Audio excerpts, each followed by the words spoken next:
ভাগ্যভাব বা ভাগ্যের বিচার আমরা নবম ভাব থেকে করে থাকি।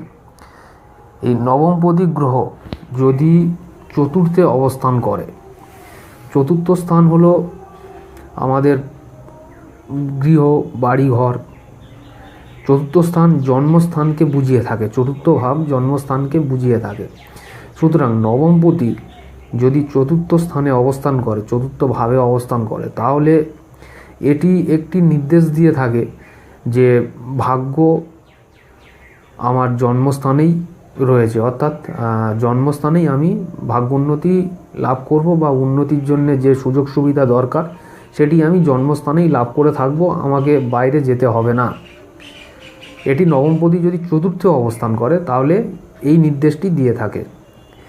নবমপতি যদি দ্বাদশে অবস্থান করে, দ্বাদশে অবস্থান করলে দ্বাদশ ভাব হচ্ছে বিদেশকে বুঝিয়ে থাকে বা বাড়ি থেকে দূরবর্তী স্থানকে নির্দেশ করে।